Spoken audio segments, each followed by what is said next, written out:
Temporary glasses, don't freak out. Good morning, Hank, it's Tuesday. Today I want to talk to you about how to win in life, in sports, in whatever, because I am very nervous right now and I would like to send some winning energy into the world, or at the very least, some tying energy. But first, a bit of background. So our community sponsors a third-tier English soccer team called AFC Wimbledon. Specifically, our logo occupies the liminal space between the left thigh and buttock on their uniform. And this has been a really difficult season for Wimbledon. They've lost more games than they've won, and with 2 games to go, they are currently in 19th place out of 24 teams. And that's a tad worrisome because the bottom 4 teams will be relegated and spend next season in the 4th tier of English football. So in order for Wimbledon not to get relegated, they need to win or draw one of their last 2 games, the first of which starts as I'm recording this in about an hour. It's definitely nervous-making, but on the other hand, this is actually the best position Wimbledon has been in for, months, largely thanks to the Walsall event. It's amazing how an entire season of football, or really any endeavor, can come down to ridiculously little things. Hank, I often think that if your Harry Potter song hadn't been featured by YouTube in July of 2007, none of this would exist. Of course, lots of other things had to happen too, so many that I can't name all of them, or even know about all of them. We all live for better and for worse with what happens to have happened. But right, the Walsall event. With 5 games left in the season, AFC Wimbledon are 2-0 down to Walsall at halftime. The last time Wimbledon came back from a 2-0 deficit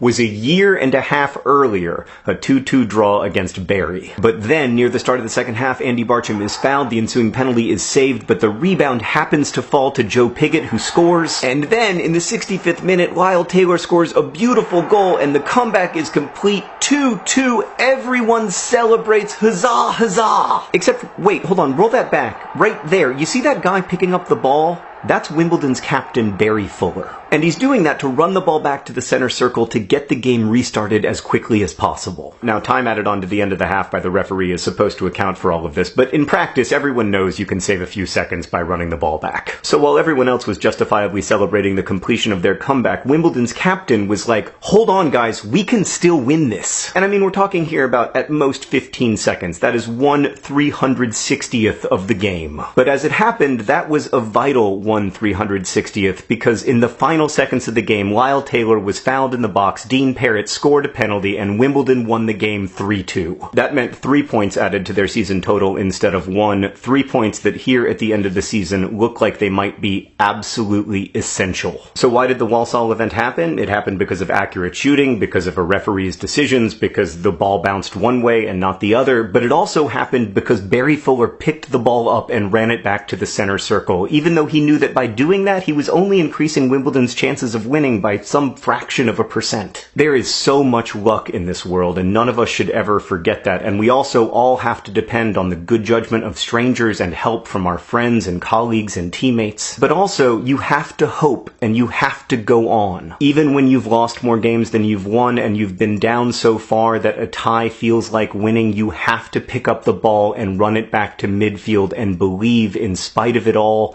that this game is still winnable. Hank, I'll see you on Friday.